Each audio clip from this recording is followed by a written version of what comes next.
I'm Chris Carson Seals, Park Interpreter for Santa Clara County Parks, and you are at Chitactac-Adams Heritage County Park. This is a wonderful, beautiful Native American Amah Mutsun Ohlone site where the Amah Mutsun Ohlones lived here 300 years ago.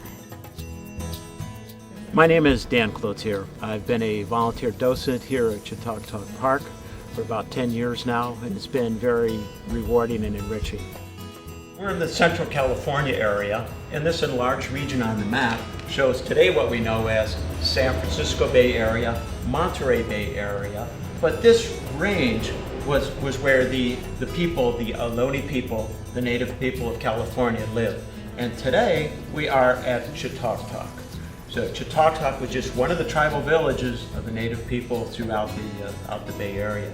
And that's because the way of life of people is so much different than modern society today with our technology, agriculture, and all the tools. So the people were hunters and gatherers, thus they had to live in balance with their natural environment, using the natural resources, the plants and the animals for their everyday lives. The village, actually Chitactac means dance place, or place of dance. The structures that you see here, first of all, looks a lot different than how we live today. They used a lot of the natural resources, always giving back to Mother Earth. This is an example of a house that the Ohlone people would have stayed in, maybe 8 to 10 in the Tule house. Well, one of the things that we received from building this Tule house was a great appreciation for the people who lived here. It was a lot of work to build a structure like this, and it would only last 2 to 3 years because it's natural material. It's going to rot, it's going to wear out over time. Tule would grow maybe up to 10 feet tall, and they would gather it and dry it out, and then you could use it for building and construction. Willow trees, they bend, they're fibrous, but they don't break. And then finally you put the Tule mats, and then you see the bands of willow holding it together on the outside. This here shows you an illustration of some Tule women out there gathering the Tule. There's a special way in cutting the Tule. When they cut the Tule, they want to cut it actually using a deer scapula saw.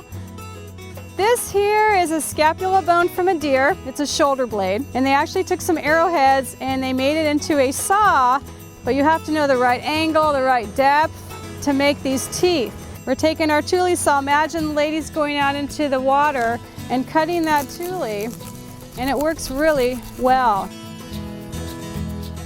They cut the Tule above the water line. They were very careful in cutting the Tule that they didn't cut all the Tule.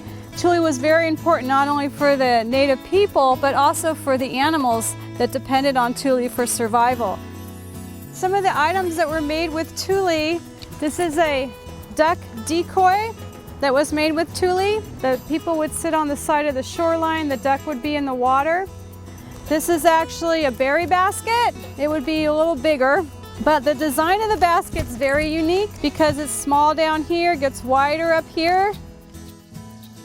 This area had a lot of oak trees, oak woodland, oak grassland when Chitactac was an inhabited village.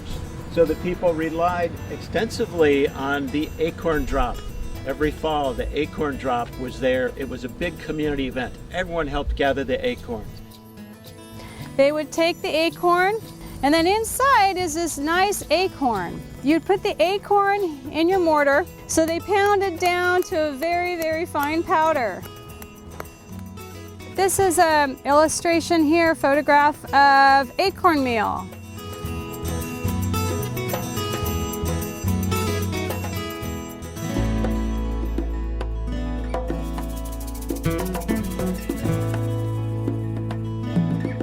Here you see a soap plant with a large flower stalk.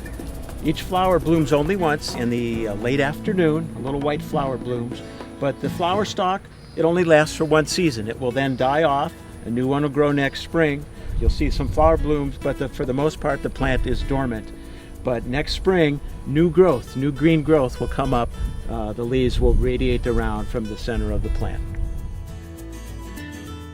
I'm standing under a California bay tree. This is one of the native trees in the area. I'm going to pick a bay leaf, and it's of interest because this is one of the leaves that the people of Chitactac used. one of the interesting uses, and it has aromatic oils in it, quite a strong kind of a minty smell to it.